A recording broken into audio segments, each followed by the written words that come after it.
धान में जो है स्टीम बोरर की समस्या यानी कि तना छेदक कीट की समस्या आम बात होती है और किसान इससे ज़्यादा घबराते नहीं हैं, क्योंकि जो है लगभग मार्केट में बहुत से प्रकार के ऐसे कीटनाशक हैं जिससे जो है स्टीम बोरर यानी कि तना छेदक कीट को आसानी से कंट्रोल में कर लिया जाता है। तो किसान को इससे काफ़ी डर नहीं होता। खासकर बरसात की फसल की बात करें तो अगर इसकी भयानक रूप जो है हमको गर्मी की फसल में यानी कि रबी के सीज़न में बहुत देखने को मिलते हैं, बरसात में कम होती है। लेकिन कई किसान ऐसे हैं कि बरसात में आखिरकार तो उतना तना छेदक कीट का फसल में उतना प्रभाव नहीं पड़ता करके तना छेदक कीट के लिए यानी कि रस चूसक कीटों के लिए जो है कोई भी प्रकार का केमिकल का यूज नहीं करते और दवाई का छिड़काव नहीं करते, कोई प्रतिबंध भी नहीं करते।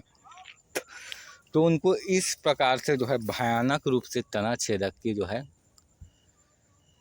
समस्या यानी बीमारी धान की जो है बीमारी में मुख्य रूप बन सकता है। और तना छेदक कीट जैसे देख पा रहे हैं आपकी धान की फसल में भयानक तरीके से जो है स्टीम बोरर की समस्या छाई हुई है। यहाँ पर देखें कहीं पर तो पूरी तरह से जो है तना छेदक है, वो फसल को चौपट कर दिया है। तो इस प्रकार से आपकी बरसात की भी फसल में जो है पूरे तना छेदक कीट आपकी फसल को बर्बाद कर सकता है। हाँ, मेरे अनुभव के हिसाब से मैं ये बता सकता हूँ कि जो है तना छेदक कीट है वो मुख्यतः आपकी जो कम अवधि की फसल है यानी कि 100 से 110 दिन या तो 115 दिन या 125 दिन की कम अवधि की जितनी भी फसल होती है उसमें जो है यह बहुत जल्दी फैल जाता है और ये आपकी फसल को पूरा चौपट कर देता है। वहीं आपकी 140 से 145 दिन की फसल की बात करूँ तो उसमें कम रूप से आपका तना छेदक का कीट का प्रकोप होता है। इसमें जो है तना छेदक कीट के लिए बिल्कुल भी कोई भी प्रकार का कीटनाशक उपयोग नहीं किया गया था, जिसका नतीजा आप देख सकते हैं कि पूरी तरह से जो है लगभग मैं बोलूँ तो 40% यानी कि 40% जो फसल है वो तना छेदक से ग्रस्त हो गया है। पूरा बाल जो है को जो है स्टीम बोरर ने चूस लिया है, अपना जो है असर दिखा दिया है और पूरी तरह से आप देख पा रहे हैं पूरी फसल में तना छेदक का प्रकोप लग गया है। तो आप ऐसा जो है गलती कभी ना करें।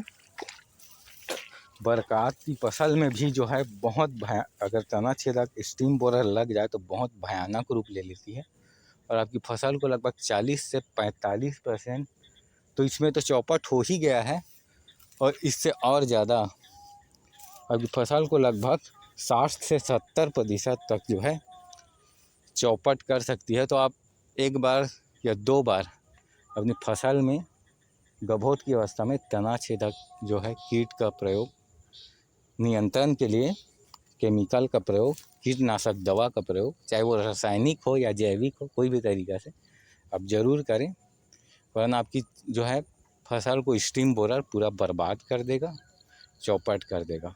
किसान साथियों, इसके लिए मुख्य आप सस्ते में आप साइपरमेथ्रिन 505 या प्रोफेनोफास साइपरमेथ्रिन का कॉम्बिनेशन एक बार छिड़काव कर सकते हैं। अगर और इससे अच्छा में जाए तो फैम है या तो फिर एफएमसी का कोराजन जो है या तो फिर दूसरी खाद के साथ आप जो है एक बार दानेदार कीटनाशक का प्रयोग ज़रूर करें। इससे आपको कुछ हद तक जो है निजात मिल सके। आपको स्टीम बोरर मैं बता दूं जो कम अवधि की जो धान की फसल होती है उसमें ज़्यादा फैलता है, उसमें बहुत जल्दी अटैक करता है जो तना छेदक कीट होता है, यही उत्तम है। और आप एक बार फसल में अपना तना छेदक, चाहे बरसात की फसल हो या रबी की फसल, आपको 2 से 3 बार तना छेदक कीटों का प्रकोप के बचाव के लिए कीटनाशक का प्रयोग जरूर करें, कम से कम पूरी फसल अवधि में 3 बार।